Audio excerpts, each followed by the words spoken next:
नमस्कार साथियों, आप सभी का एजुकेशन जेकेजी में स्वागत है। निष्ठा 2.0 मॉड्यूल 10 विद्यालय आधारित आकलन में 3 बार में आए सभी प्रश्नों के सटीक उत्तर शुरू करते हैं। रूब्रिक के बारे में निम्नलिखित में से कौन सा कथन सही है? सही विकल्प होगा शिक्षक और विद्यार्थी को मिलकर रूब्रिक का निर्माण करना चाहिए। शिक्षा में आकलन शामिल नहीं है। सही विकल्प होगा अधिगम प्रतिफलों का विकास करना। विद्यार्थियों के लिए प्रयोगशाला अधिगम का मुख्य उद्देश्य विकसित करना है। सही विकल्प होगा प्रायोगिक दक्षता।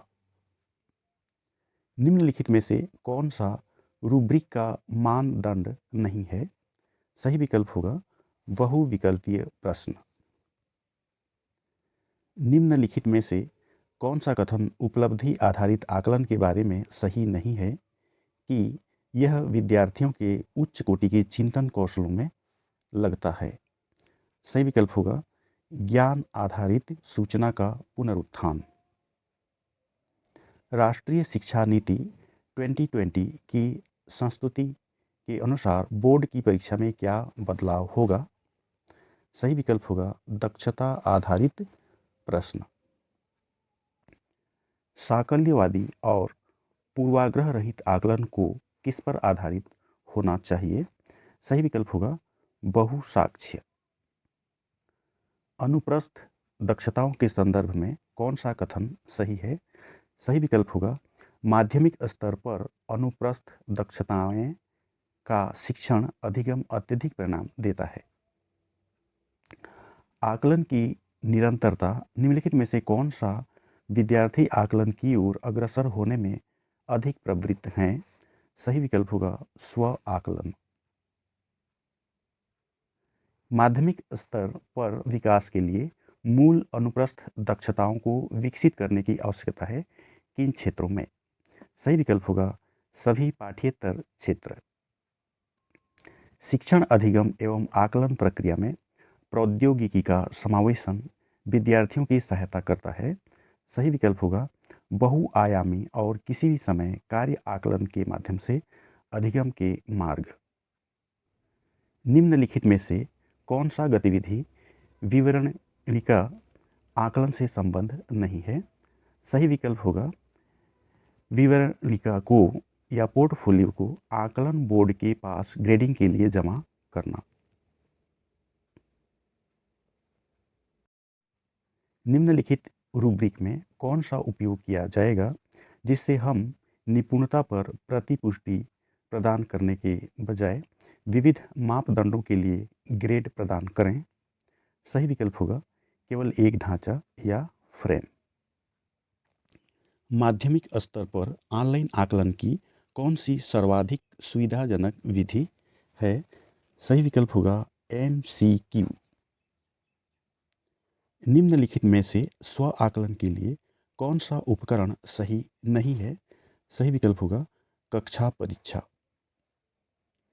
नीचे विद्यालय आधारित आकलन की महत्वपूर्ण विशेषताओं के बारे में 4 कथन दिए गए हैं। इसमें से सही विकल्प होगा 1 और 4। अनुप्रस्थ दक्षताएं एक निश्चित वर्ग से संबंध रखती हैं। सही विकल्प होगा ज्ञान कौशल एवं अभिवृत्तियां। विद्यालय आधारित आकलन के प्रारंभ करने का मुख्य प्रयोजन है। सही विकल्प होगा सभी विद्यार्थियों का 360 डिग्री बहुआयामी विकास का सुनिश्चित करना। विश्वसनीयता के साथ अंकन के लिए किस प्रकार का प्रश्न कठिन है? सही विकल्प होगा असंरचित निबंध। निम्नलिखित में से कौन सा उपलब्धि आधारित आकलन की एक महत्वपूर्ण विशेषता है? सही विकल्प होगा विद्यार्थियों ज्ञान कौशलों व रणनीतियों की उपलब्धि के बारे में इसका उपयोग किया जाता है। खालिस्तान पारिभाषित आयाम या क्षेत्र के लिए उपलब्धि के लिए मानक को क्या कहा जाता है? सही विकल्प होगा रूब्रिक। शिक्षक नीति आकलन से विद्यार्थी नीति आकलन की निरंतरता केंद्र बदलते समय आवश्यकता है। सही विकल्प होगा वृहद स्तरीय मानकीकृत परीक्षण से विद्यालय आधारित आकलन की ओर परिवर्तन। निम्नलिखित में से कौन सा विद्यार्थी स्व आकलन का रूप है? सही विकल्प होगा विद्यार्थी प्रगति के बारे में प्रश्नों का एक समूह जिसका वे उत्तर देते हैं।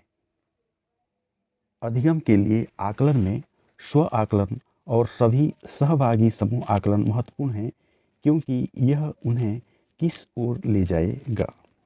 सही विकल्प होगा आत्म प्रतिपुष्टि के साथ अधिगम को विस्तारित करना। कथन 1 प्रेक्षण एक महत्वपूर्ण तकनीक है और प्रेक्षण कार्यक्रम विद्यार्थियों आकलन के लिए एक महत्वपूर्ण उपकरण है। कथन 2 प्रेक्षण हमारी सहायता करता है नियामक विकासात्मक अपेक्षाओं और प्रतिफलों के विचार से परे में मदद करता है तथा हमें इस योग्य बनाता है कि वास्तव में हम विद्यार्थियों को व्यक्ति के रूप में देखें और समझें। इसका सही विकल्प होगा कथन 1 और कथन 2 दोनों सही है, लेकिन कथन 2 कथन 1 की सही व्याख्या नहीं है। उपलब्धि आधारित आकलन सर्वोत्तम रूप से प्राप्त किया जाता है या किया जा सकता है। सही विकल्प होगा रूब्रिक द्वारा। माध्यमिक स्तर पर आप आकलन रणनीति के रूप में केस अध्ययन को लेना पसंद कर सकते हैं क्योंकि यह सही विकल्प होगा यह विद्यार्थियों को अनुसंधान एवं चिंतनशील परिचर्चा में संलग्न या शामिल करता है। निम्नलिखित में से कौन सी एक स्व आकलन की महत्वपूर्ण विशेषता है? सही विकल्प होगा विद्यार्थियों के पास अपने अधिगम की समझ होती है।